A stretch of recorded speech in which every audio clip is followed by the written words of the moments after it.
you're watching this, then you've probably enabled the memory feature in your go-to AI chatbot, expecting it to remember all the important things about you, only to find out that's a big fat lie, which is weird because AI companies are known for never overpromising. So in this video, we'll cover why that auto-generated memory is bad on purpose, no matter which chatbot you're using. Then I'll break down the 3 levels of AI memory, from the basic version you already know to an automated memory system you control, so you can decide how far up you want to go. Let's get started. Kicking things off with level 1, global memory. Put simply, these are the account level facts and preferences your AI chatbot auto-generates after you enable the memory feature. And the key thing to know is that these notes apply across every chat you have. Diving into an example, let's say you're preparing for a big presentation and you spend a few hours working on it with ChatGPT. The ideal scenario would be for the AI to remember something like, the user is working on a high-stakes presentation pitching Satya Nutella and Tim Cookie on a micro iPhone. Slides V1 are confirmed, visual polish is next. Then, ideally, when you come back in an hour, a day, or even a month later, you can pick up exactly where you left off without trying to remember everything that happened last session. But obviously, that's not what happens. When I asked ChatGPT in a brand new chat the next day about the presentation, the AI has no idea what I'm talking about, much less any of the context, feedback, and learnings from the day before. And you can confirm this yourself by opening up your AI's auto-generated memory. In ChatGPT, for example, this lives under personalization, the memory section, manage, where you probably noticed that it saved very little, if anything, about a specific project or workstream. But it does know high-level details like your role and writing preferences. So why did it remember those things, but not the presentation? It turns out this is actually by design, because anything saved at the account level, what I call global memory, gets dragged into every future chat. So the AI deliberately keeps it thin, which makes sense because if something wrong lands there, it poisons everything. Just think about how many hats you wear. You might be a manager at work, a parent to adorable kids, a responsible son or daughter, or irresponsible, I don't judge. You might be a spouse, you might be a sibling, maybe you run a part-time business, and maybe you play golf on the weekends.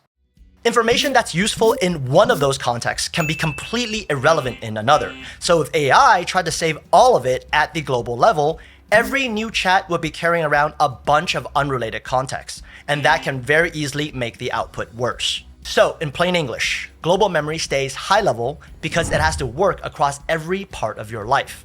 And since AI gets to decide which details to keep, it errs on the side of remembering less. That being said, at level 1, you do have 2 workarounds. First, in the middle of a conversation, you can explicitly tell AI, update your memory. I have a high-stakes presentation on October 6th, and it works. I can literally watch the memory page update. The problem is I have to remember to ask every single time.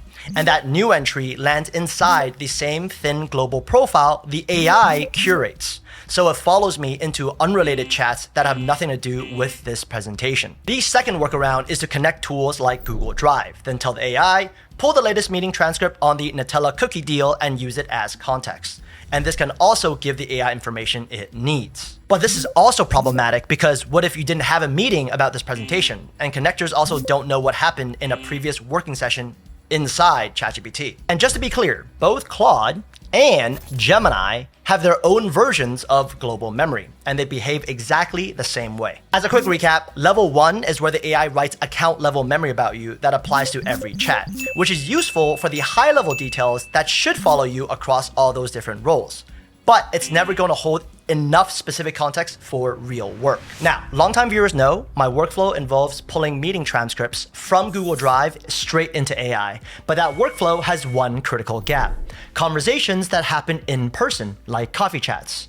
Today's sponsor, Granola, fixes that problem while also working across all platforms such as Google Meet, Zoom, and Teams. For context, Granola is an AI notepad that works with you to fill the gaps in your notes, and is the only other app I've found that transcribes as well as Gemini. My old workaround was honestly kind of stupid and embarrassing. I'd record the conversation in voice memos, upload the audio to Gemini, generate the transcript, download it, then finally share that with another AI for processing. Now I just open Granola on my phone before an in-person coffee chat, for example, and thanks to its AI-enhanced notes feature, it's able to enrich any shorthand notes I jot down using the transcript it recorded. In a recent coffee chat, I just wrote 2 lines of messy notes, and Granola turned them into a clean summary with action items built around what I wrote. So it still reads like my notes, not a generic transcript. And because I've connected Granola to ChatGPT and Claude, I can then ask either one to pull the notes, brief me, and draft the recap email, for example. New users get 100% off their first month using the link down below. Thank you, Granola, for sponsoring this video. Moving on to level 2, project memory. In plain English, the projects feature draws a boundary around one specific workstream or recurring task. And because every chat inside that project is about the same thing, the AI can generate much more specific memory entries about the actual work without dragging those details into everything else. To be clear, global memory still cascades in from level 1, which means any chat inside a project gets both the account level memory and the more specific project level context. For example, here I'm inside a Claude project, and although I can go in and view the project level memory, I can't edit this directly, right? So Claude, or the AI, still gets to decide what gets written down and what gets left out. On one hand, this is great. The AI automatically remembers rules and context related to the specific workstream. So my presentation project, if I ask something like, what are the next steps for this presentation? Claude correctly tells me version 1 slides are done and visual polish is next. On the other hand, the AI doesn't know what matters as well as we do. So when I ask, remind me of all the confirmed attendees so I know everyone's name in the room, Claude gives me a partial list, even though I pasted a screenshot of the calendar invite into one of the chats a week ago. It read the screenshot just fine at the time, but decided those names weren't important enough to keep. And so the problem with level 2 is that the AI is still the author. It decides what makes a cut and what doesn't. And just imagine if Claude drafted an update for your manager with the wrong presentation date because it pulled from an outdated memory entry. That would not be good. Similar to level 1, the workaround for level 2 is to correct the AI manually. I can either tell Claude in the memory card directly, update project memory, or just explicitly say it in a project level chat. Update project memory, John Turnip is now also confirmed to attend along with Tim Cookie, and that fixes the attendee list. But the level 1 limitation still applies. I, the human, have to notice a problem, remember the correction, and tell the AI what to fix, which isn't very sustainable and kind of defeats the purpose of AI memory. As a quick recap of level 2, projects give the AI a much tighter boundary, so it can write more specific memory about one project, while every chat inside that project still inherits your account level memory from level 1. So, and this is the most important sentence in this entire video, everything you've seen so far has the same root issue.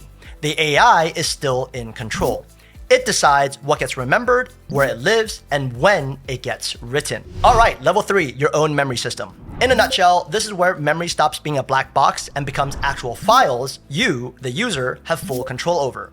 At this level, your AI reads those files at the start of every session, and it automatically updates them as you work. And all 3 frontier AI labs now ship what I call AI systems. For example, Anthropic has Claude Cowork and Claude Code.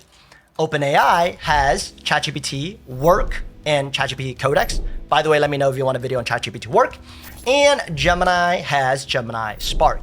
And it's through these tools that we can build and maintain our very own memory systems. Here's how it works. At the start of every single task, the AI system loads one small file that's basically a routing table for your active projects. So when you say, I want to continue working on the micro iPhone presentation, it checks that table and routes the request to the folder that owns the project. So even if you have 20 plus active projects, the AI still loads just that one. And within the project folder, the AI will read the latest project-specific memory updates and load all the relevant material, letting you pick up exactly where you left off an hour, a week, or a year from your last working session. And this is really what level 3 adds. The system can draw a different boundary for every task.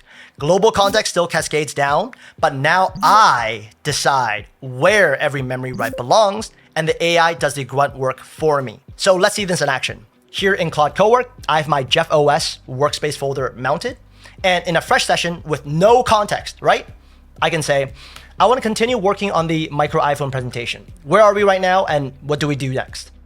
And we're just gonna fast forward this part. Here, we can see that Cowork first read my root memory.md file, which is that one small file I mentioned earlier, found the presentation listed as an active project, identified the project files live within my consulting folder, Then it read the project files in full before giving me an update. The deck is content complete and waiting on a visual polish round, and the presentation date has moved from September 15th to October 6th.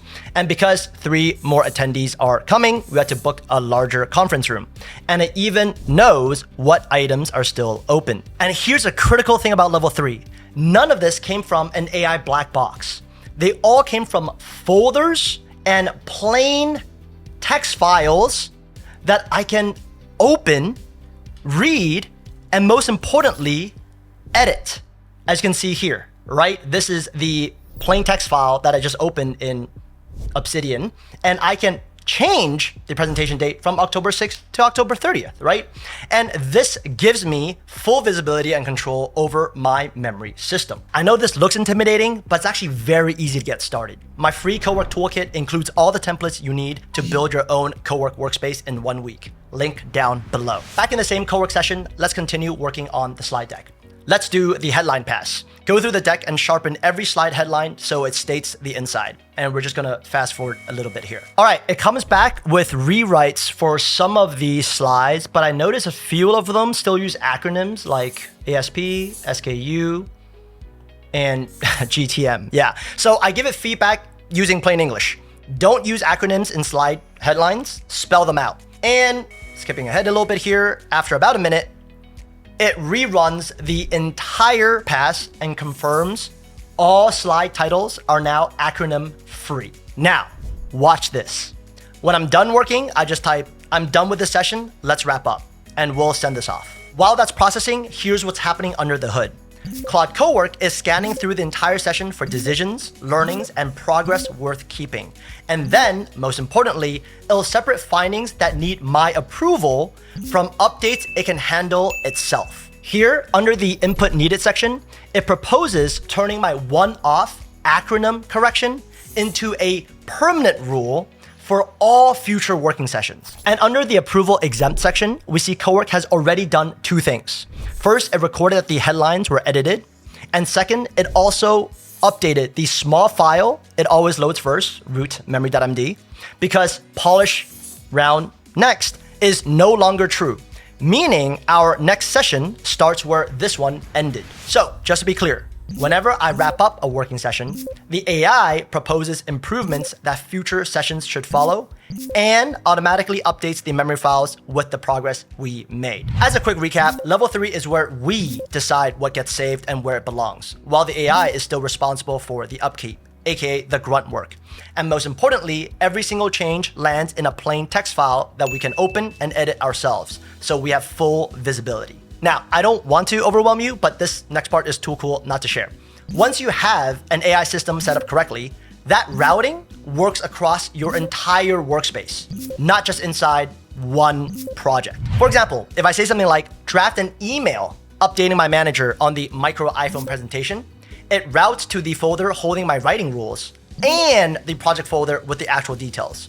So I get an accurate update that already sounds like me. By the way, if you're at level 2 and you want the level 3 system without building the whole thing from scratch, you can get my complete AI command center system for Claude Cowork in the Cowork Academy, where you'll get a pre-built system I spent nearly a year refining, plus a step-by-step walkthrough to make it your own. Link down below. All right, we covered a lot today, so here's a quick recap. Level 1 is global memory, where the memory writes happen automatically. And because they're account level, those memories apply across every single chat, which is useful for high-level details that should follow you across all the different roles in your life. But it also means they stay too broad for real work like ongoing projects. Level 2 is project memory, where the writes still happen automatically, but now the AI has a much tighter boundary, so it can keep more specific context about that workstream. The downside is the AI still picks what to keep, so answers can be confidently outdated. And level 3 is your own memory system, where you write the rules for what gets saved and where, and the AI does the upkeep against those rules, meaning you get the best of both worlds: total control and minimal work. The downside is that the AI systems do take some real effort to set up, and they work differently than the chat window you might be used to. If you want to go deeper on level 3, I have an entire video walking through my Claude Cowork system. See you in the next video. In the meantime, have a great one.